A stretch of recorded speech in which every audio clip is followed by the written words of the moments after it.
Oxford Bookworms. Stage 1. The Withered Arm by Thomas Hardy.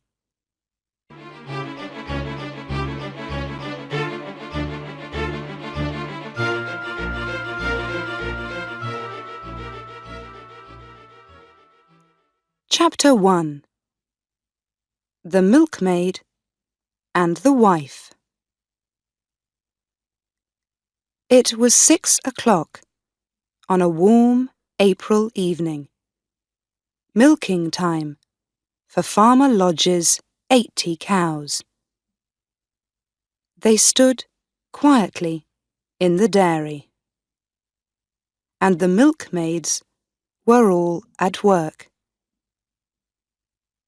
"They say Farmer Lodge is coming home with his new wife tomorrow," said one milkmaid.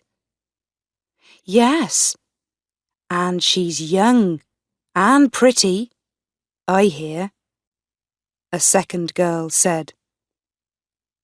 She looked past her cow to the other end of the dairy.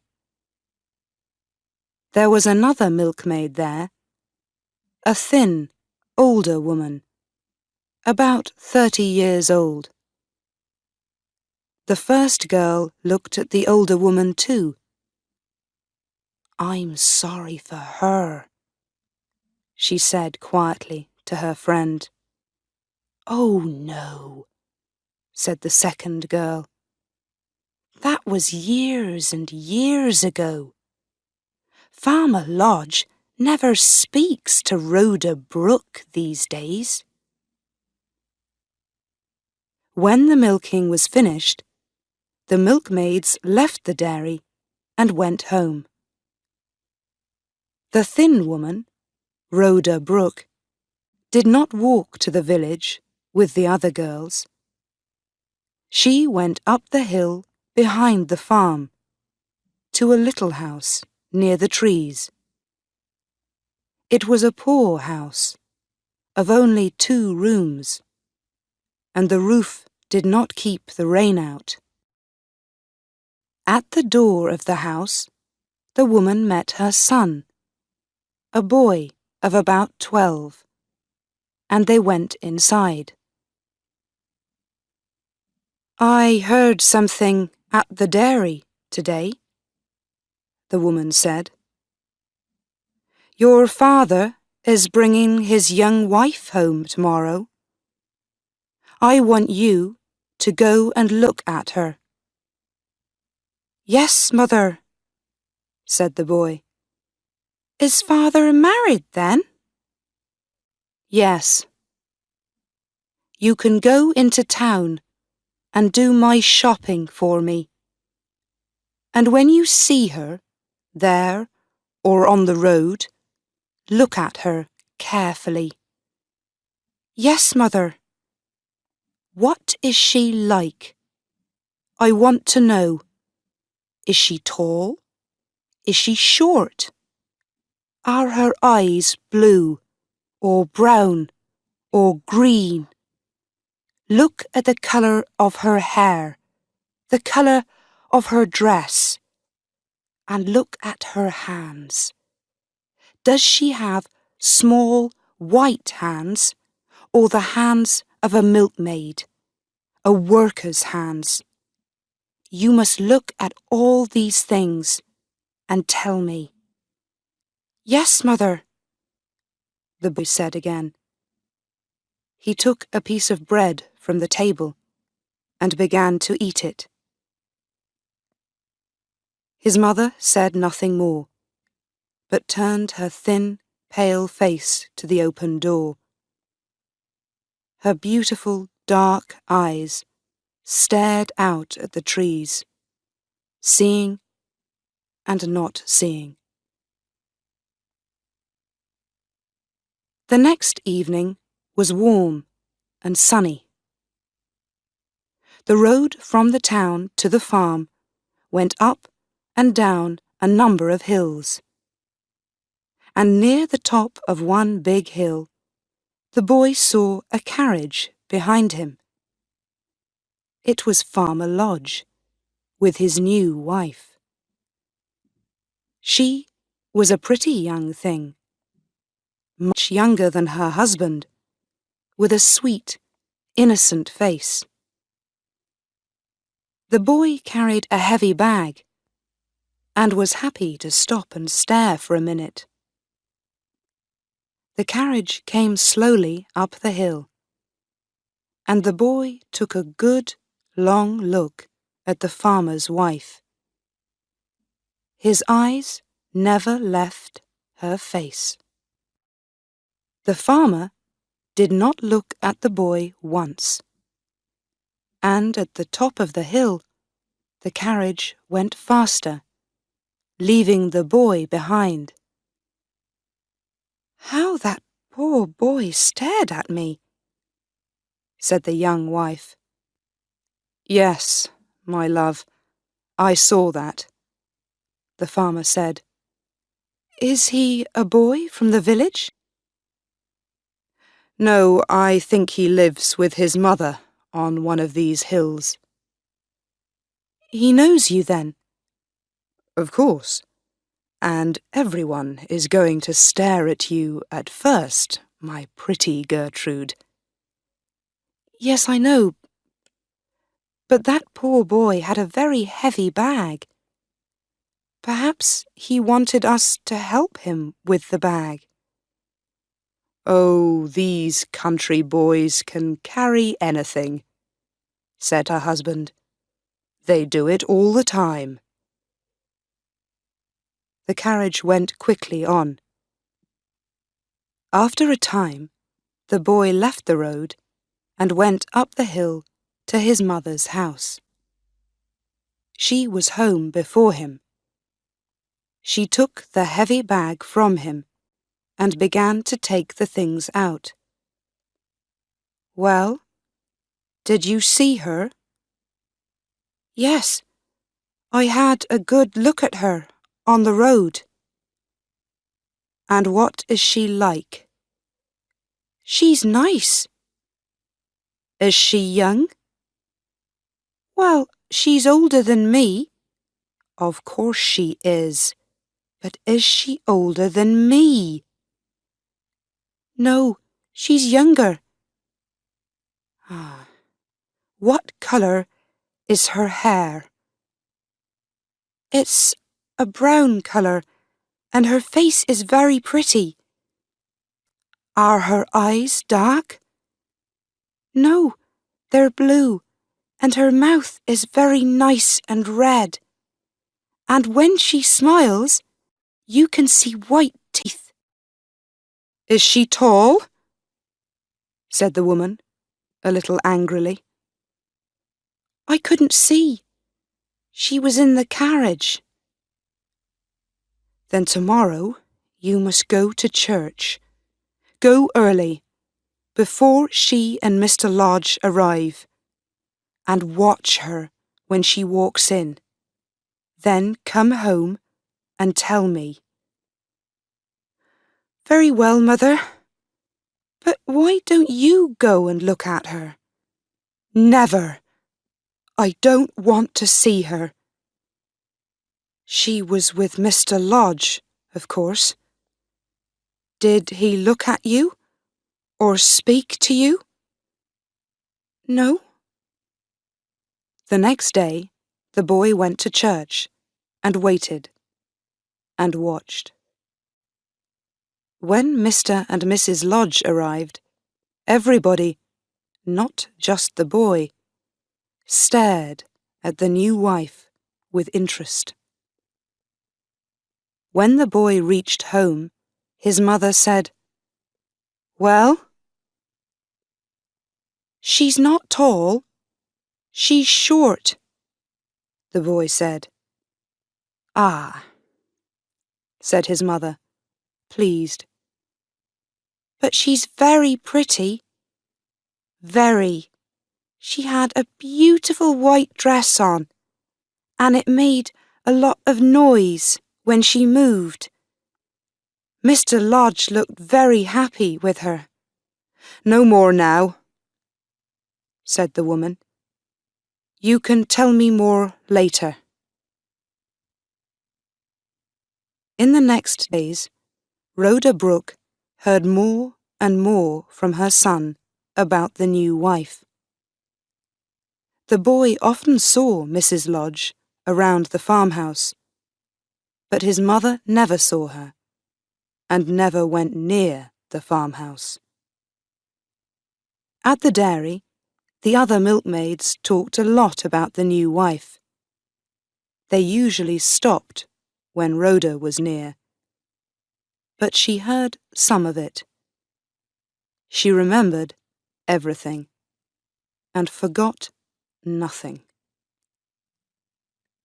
And slowly, Rhoda Brooke made a picture in her head of the young Mrs. Lodge, a picture as good, as true, as a photograph.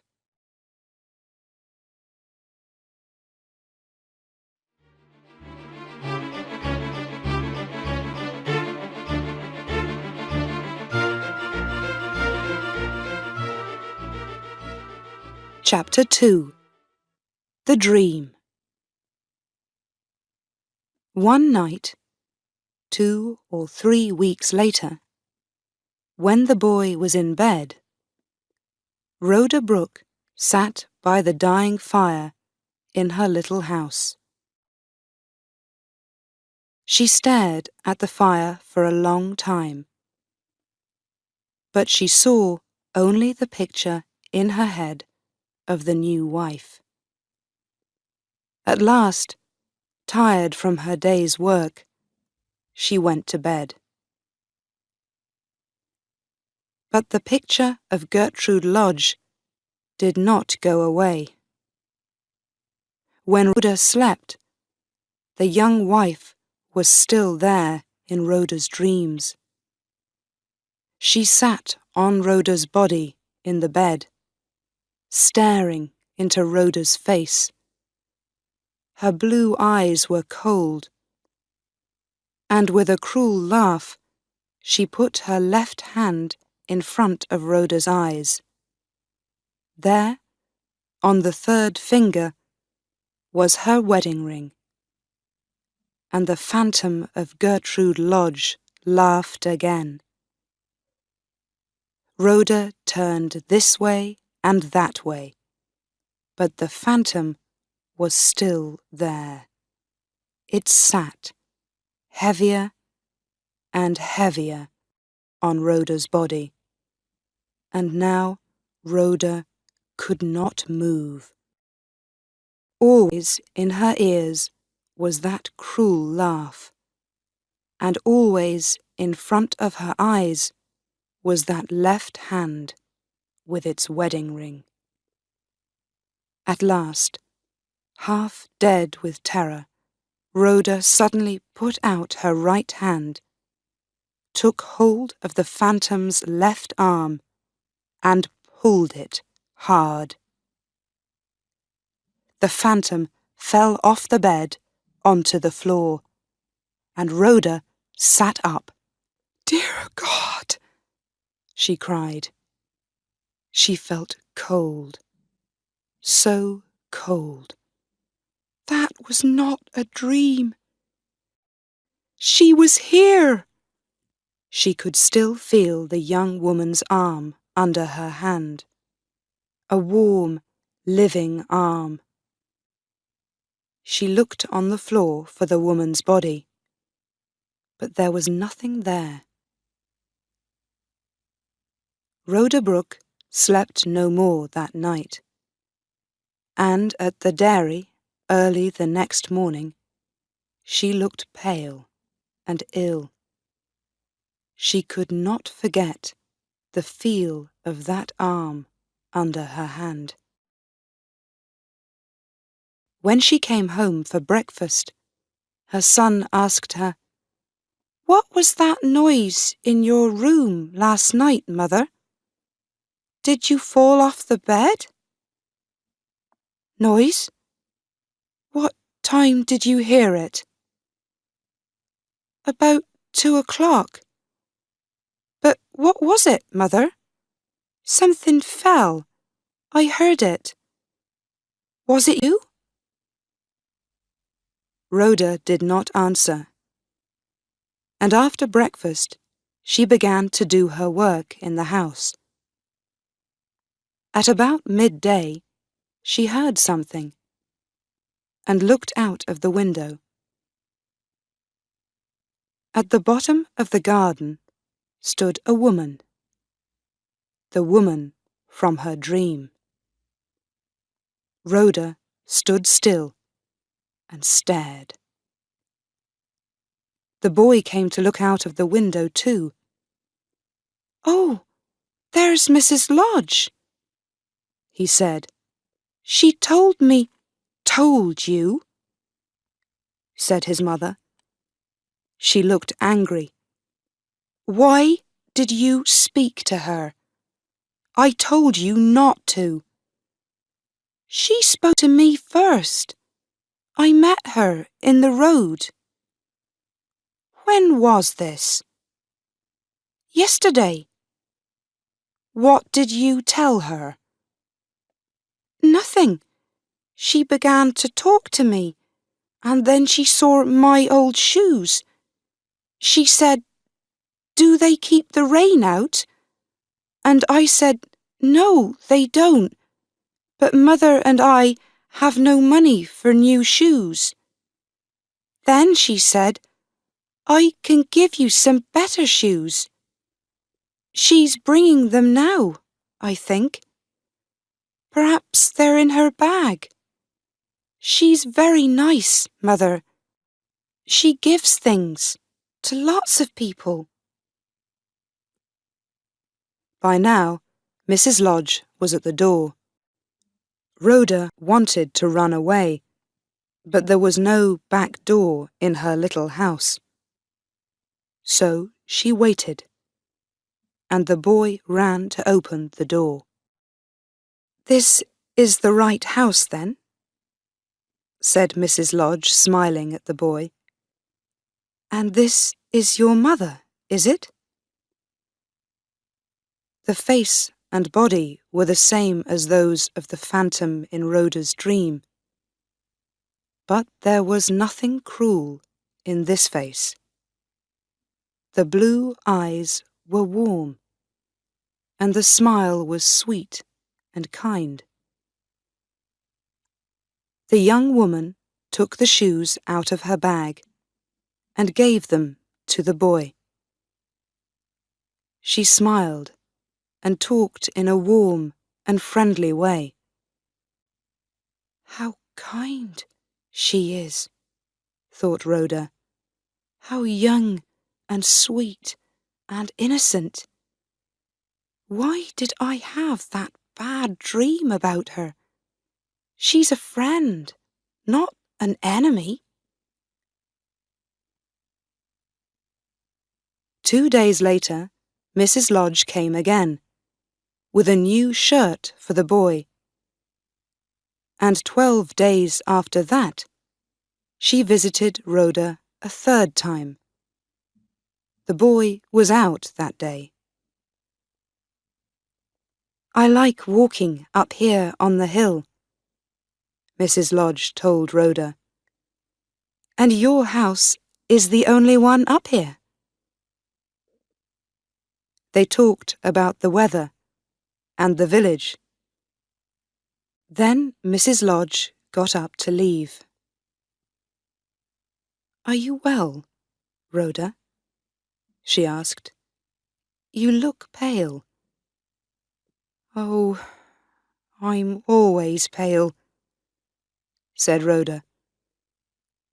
"But what about you, Mrs. Lodge? Are you well?" "Yes, I am, but there is something. It's nothing very bad, but I don't understand it." She uncovered her left hand and arm.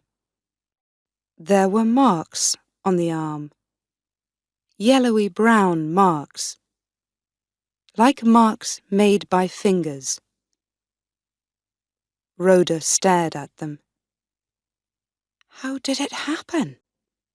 She asked. I don't know, said Mrs. Lodge. One night, when I was in bed, I had a dream. And then, suddenly, my arm hurt very badly. Perhaps I hit it on something in the daytime, but I don't remember it. She laughed. My dear husband says it's nothing very much. And he's right, of course. Yes. Which night was that? Said Rhoda. Mrs. Lodge thought for a moment.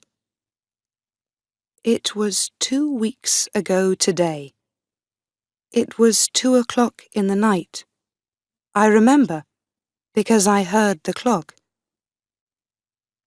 It was the same night, the same hour, as Rhoda's dream of the phantom.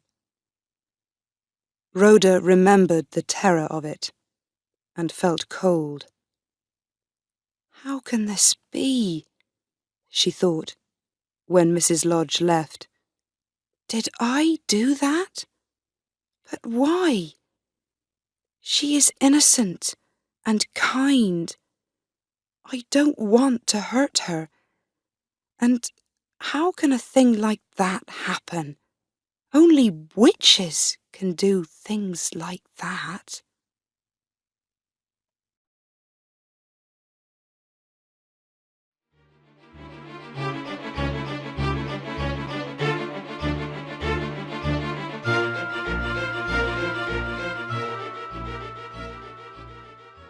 Chapter 3. The Face in the Glass. The days went past, and Rhoda Brooke was afraid to meet Mrs. Lodge again. She liked her, and did not want to remember the strange dream, or the strange marks on the young wife's arm. But she could not stop thinking about them. One day, they met on the road from the village. They began to talk, and after a minute or two, Rhoda said, How is your arm, Mrs. Lodge? Is it better now? No, it isn't. It's worse than before. Sometimes it hurts very badly. What does the doctor say about it? Asked Rhoda. He doesn't understand it. He just says, put the arm in hot water for 5 minutes twice a day. Well, I do that, but it doesn't help. Can I look at your arm? Asked Rhoda. Once again, the younger woman uncovered her arm, and Rhoda stared at it. The arm was thinner and a little withered, and the marks looked more and more like marks made by fingers. Rhoda remembered her dream, and the feel of the arm under her hand, in just the same place. It looks like the marks of fingers, Gertrude Lodge said. She tried to laugh. My husband says they are a witch's marks. A witch put her hand on my arm, he says, and it's killing the flesh. No, no, said Rhoda quickly. She felt cold and afraid. Don't listen to those old stories. The young wife's face was unhappy. No, but you see, I think he begins to... to love me less because of these marks on my arm. Men always like their wives to be pretty, don't they?" "Some men do," said Rhoda. "But don't show him the arm. Cover it all the time, and then he can't see it." "Ah, but he knows the marks are there."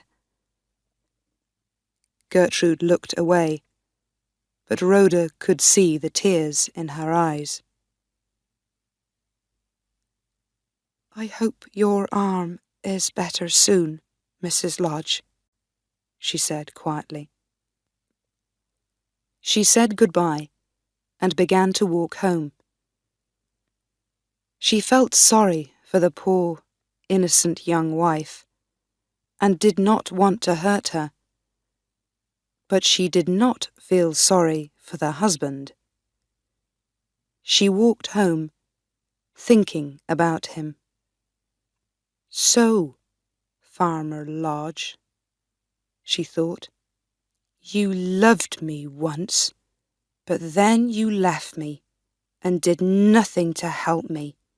You wanted a new, younger and prettier woman for your wife.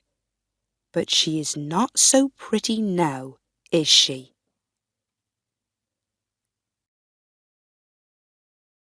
The next day, Rhoda walked home from the dairy after evening milking at the usual time. She was nearly at her house when she saw Gertrude Lodge behind her. Rhoda went down the hill to meet her. "Oh, Rhoda," called Gertrude.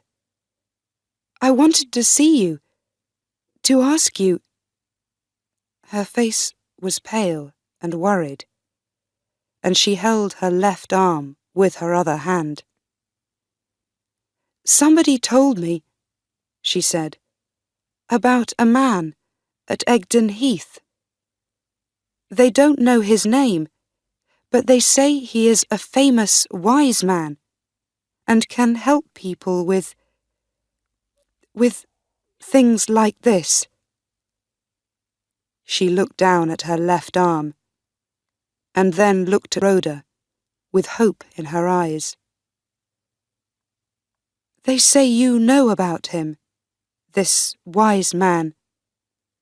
Do you know his name?" "Perhaps they mean Mr. Trendle," Rhoda said slowly. She felt ill. This man, Trendle, people said, could do many strange things. He could understand dreams. He could drive phantoms out of houses. He could stop the work of witches. "I am not a witch," she thought. "I am not. I do not believe in these things." Gertrude watched her. "You know him," she said. "I can see it in your face. Of course, I don't believe in wise men. What can they do? But, well, I can just go and see him. Is it far to his house?" "Yes, about 5 miles," said Rhoda. "Well, I must walk there. I cannot tell my husband about this. Can you come with me, Rhoda, to show me the way? Perhaps tomorrow afternoon?" "Oh, no, Rhoda began. "Please," said Gertrude. And in the end, Rhoda could not say no. Mrs. Lodge was good and kind, and she needed a friend's help. But perhaps a wise man could see into people's dreams. Rhoda did not want to meet this man, Trendle, and she was afraid. The next afternoon, she met Gertrude by the trees near her house, and they began the long walk across the hills to Egdon Heath. It was a cold day, and the sky above the hills was dark and unfriendly. They found Mr. Trendle's house outside the village. He was at home when they arrived. He was an old man with grey hair, and he looked long and hard at Rhoda when he saw her. Mrs. Lodge told him about her arm, and he looked at it carefully. "No, doctors can't do anything for this," he said. "This is the work of an enemy." Rhoda moved away a little. "An enemy? What enemy?" asked Mrs. Lodge. "I don't know," said the wise man, looking at her. "But perhaps you do. I can show the person to you. Do you want me to do that?" "Yes," said Gertrude. "Yes, please show me." Mr. Trendle took Gertrude into another room, but the door was open, and Rhoda could see into the room. The wise man took an egg and did something to it. Then he put a glass of water on the table and carefully broke the egg open. The white of the egg went down into the water, changing to a milky white colour and moving slowly round and round. He put the glass in front of Gertrude.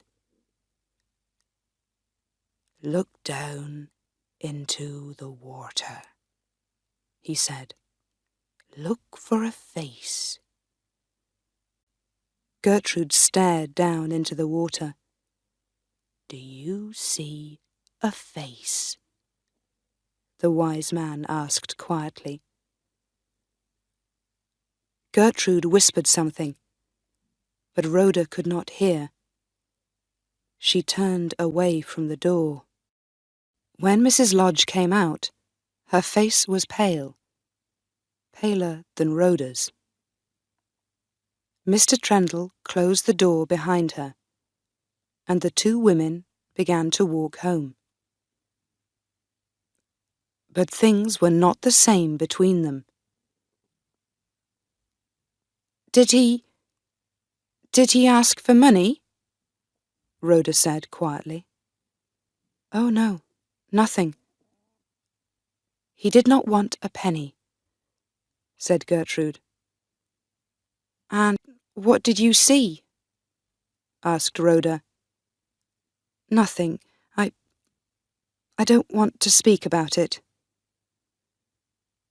Gertrude did not look at Rhoda. Her pretty young face looked 10 years older, and was now more like the face of the phantom in Rhoda's dream.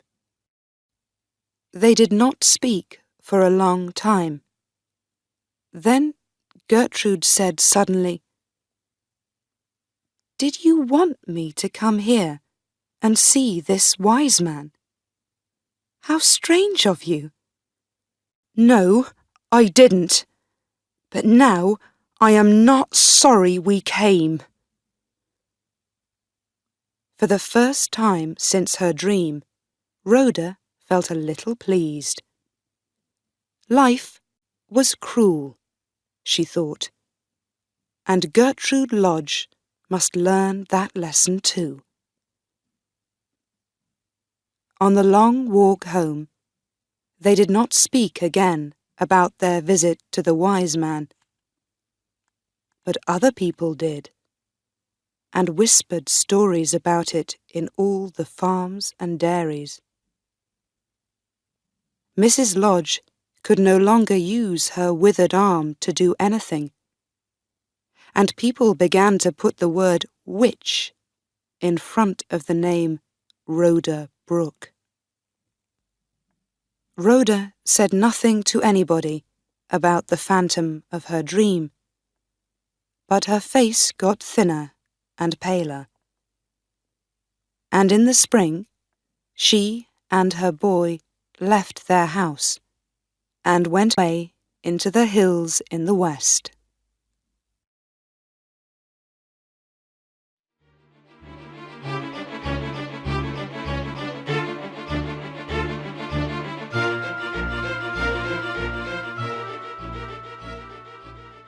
Chapter 4. The Cure for a Curse. 6 years went past, and Mr. and Mrs. Lodge's married life was not happy. The farmer said little and did not often smile. His wife had a withered arm, and there were no children to call him father and to run laughing around the farmhouse. He thought of Rhoda Brooke and her son, his son. But that was the past, and he could not change it now. Gertrude Lodge was a different woman too. She was only 25, but she looked older. Once a happy, smiling woman, she was now sad and worried all the time. She loved her husband, but he no longer loved her, and she knew it. 6 years of married life, and only a few months of love, she sometimes whispered. Her left arm was no better. She tried one thing after another, but nothing helped it. Some of the things were a little strange, and her husband did not like them. You think too much about your arm, he said. You need somebody to talk to, somebody to be around the house. At one time, there was a boy. I wanted him to come and live with us. But he is too old now, and he went away. I don't know where. Gertrude knew about this boy now, and all of Rhoda Brooke's story. But she and her husband never spoke about it. And she never said anything to him about her visit to the wise man of Egdon Heath, or about the face in the glass. She wanted so much to find a cure for her arm. My husband cannot love me because of this arm, she thought. So I must find a cure for it. I must. The wise man helped me before. Perhaps he can help me again. So one day, she walked to Egdon Heath. She did not know the way, but at last she found the house. You can send away other things, I know, she said to Trendle. Hair on women's faces and things like that. Why can't you send this away? She uncovered her poor withered arm. No, I'm sorry, but I can't help you, said Trendle. Your arm is withered because of a curse. It's not easy to find a cure for that. Is there no cure anywhere? asked Gertrude sadly.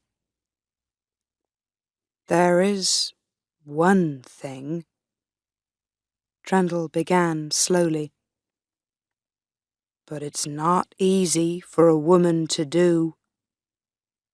Oh, tell me, said Gertrude. Please. You must put the withered arm on the neck of a hanged man. You must do it before he's cold, just after they take his body down. Gertrude's face was pale. How can that do good? It can turn the blood, and that changes many things in the body. You must go to the jail when they hang someone, and wait for the body when they bring it in. In the old days, lots of people did it. These days, not so many do it. But it is still the best cure for a curse. Back at home, Gertrude thought about this for a long time. She tried to forget it, but she couldn't. She wanted to be pretty again. She wanted her husband to love her again. Yes, she must try this cure. She must. But how do I do it? She thought. Where is the nearest jail? How can I get there? How often do they hang people? And when there is a hanging, how can I learn about it before it happens? So many questions. There was no one to help her, but slowly she began to find the answers. She asked careful questions in the village, because country people always know everything. One old man was very helpful.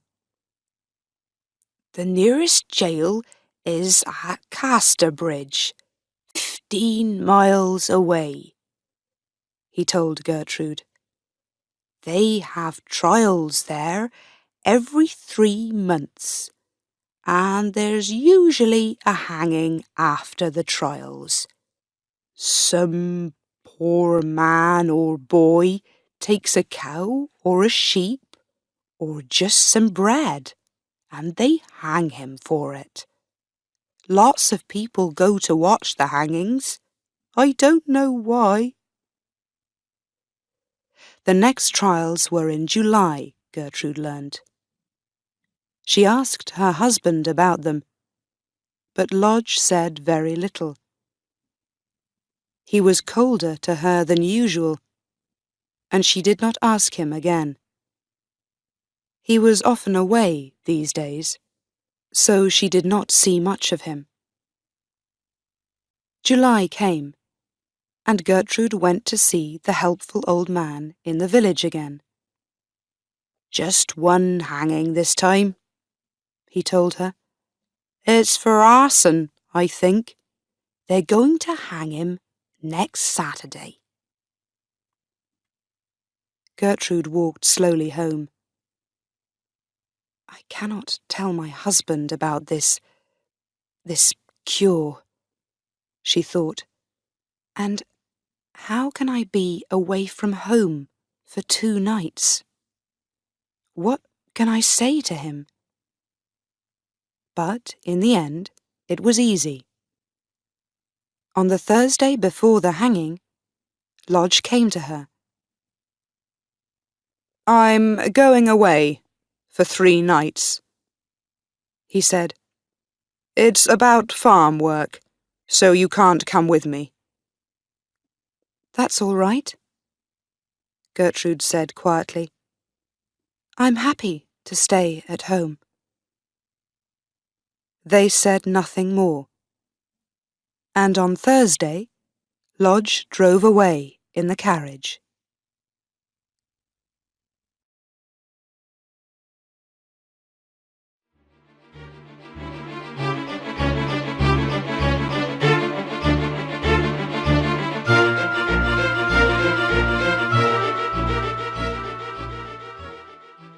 Chapter 5.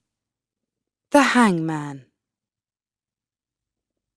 The next morning, Gertrude got ready to leave for Casterbridge. She did not want to go by road because she did not want to meet any of her husband's friends. So she took one of the heavy horses from the farm and rode west across the hills. She was afraid of riding with a half-dead arm, but the farm horse was quiet and slow and easy to ride. He carried her uphill and downhill, past rivers and through trees, moving west all the time. The sun slowly went down in the sky, and it was nearly 8 o'clock when Gertrude stopped for a moment at the top of a hill. It was the last hill before the town, and she could see the roofs of Casterbridge below. There was a big building on a hill at the end of the town, with a white roof. She knew this was the jail, and she could see a lot of workmen on the roof. What are they doing? She thought. They're building something up there on the roof. Oh! Suddenly she understood, and quickly turned her eyes away. It was a warm summer evening, but she shivered with cold. Tomorrow they're going to hang a man on that roof, she thought, and when he is dead... She shivered again.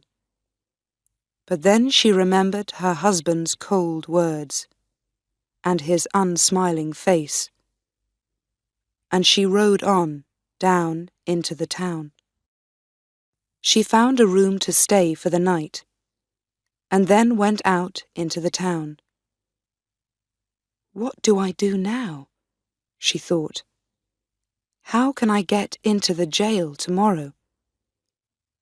Who must I talk to? The men at the jail or the hangman? She was afraid to go to the jail, so she went to find the hangman. He had a house down by the river, a boy in the town told her. When she found the house, she stood outside for some minutes, afraid to go to the door. Then the door opened, and a man came out. "Who are you?" he called out. "What do you want?" "I want to speak to you for a minute." He came nearer and looked at her. "Well, well, that's a pretty face," he said. "Come into the house." They went inside. Davis, that was his name, was a hangman on some days, but a gardener on other days. "Is it about gardening work?" he asked Gertrude. "I can't do any tomorrow because I'm working at the jail." Yes, I know. That's why I'm here." "Ah, I thought so. Is the poor man one of your family, then? Perhaps your young brother?" "No." Davis looked at Gertrude's dress. "I don't think so. Was he one of your farm workers, perhaps?" "No. What time is the hanging?" "The same as usual. 12 o'clock. And it is going to happen, yes? Oh, yes. Nothing can stop the hanging now, said Davis. But I'm sorry for this young man. I truly am. He's only 18. They say it was arson, but I don't know. He was there when the fire began, but there were 20 other men there too, so how do they know? I think they just want to hang someone, anyone. But what can I do for you, my pretty? I need a cure, Gertrude said. A cure for a curse. And a wise man told me about the hanged man and turning the blood. Oh, yes, miss. Now I understand. People sometimes come for that, but not pretty young things like you. Well, well, what's the cure for? It's this. Gertrude uncovered her left arm. Ah, it's all withered, said the hangman, looking at it. Yes, she said. Well, a hanged man's neck is the best cure for that, he said. Your wise man was right. So, can you help me? Gertrude whispered. Usually people go to the jail and take their doctor with them and give their name and address. But yes, I can help you. For a little money, perhaps? Oh, thank you, Gertrude said. It's better like this. I don't want people to know about it. Don't want your lover to know, eh? No, husband. Aha. Very well. You can touch the body. Where is it now? She said, shivering. It? He, you mean? He's still alive tonight. He's in the jail. A little room right at the top. And what must I do tomorrow? Gertrude said. There's a little door at the back of the jail. Be there at 1 o'clock, no later. I can open the door from inside and can take you to the body when they bring him in. Good night. Don't be late. And you don't want people to see you, so cover your face. Good night, my pretty. Gertrude went away and walked up to the jail on the hill. She wanted to find the little door at the back, to know it for tomorrow.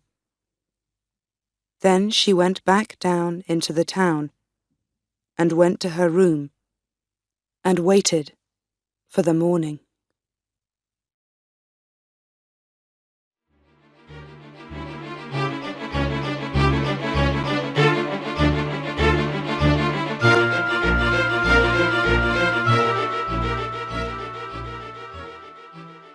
Chapter 6. The Blood Turns.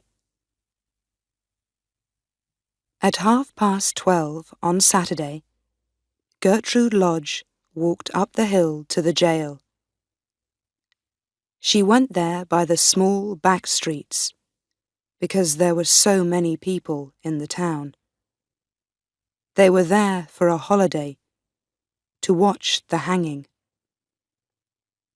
At 1 o'clock, she was inside the jail.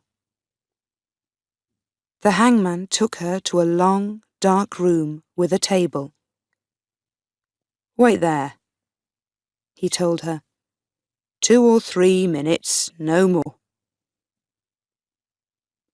He went away, and Gertrude waited. She had a veil over her face, and her left arm was uncovered, ready. She stood still, with her eyes closed, listening and shivering with terror. Soon she heard noises and could hear heavy feet on the stairs.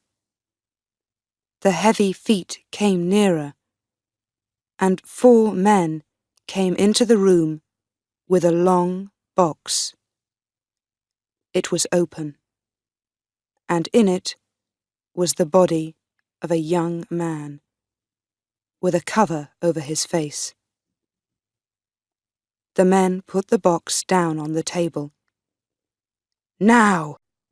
said a voice in Gertrude's ear. "Now!" But the young woman was half dead with terror, and at first she could not move. Then she opened her eyes and came up to the table. She could hear other noises outside the room, and there were more people coming. Davis, the hangman, was by her side. He uncovered the body's face, took Gertrude's hand, and put her arm across the dead man's neck. Gertrude screamed, and at once there was a second scream. A woman's scream, but not Gertrude's. Gertrude turned round. Behind her stood Rhoda Brooke, her face pale and her eyes red with crying. Behind Rhoda stood Gertrude's husband.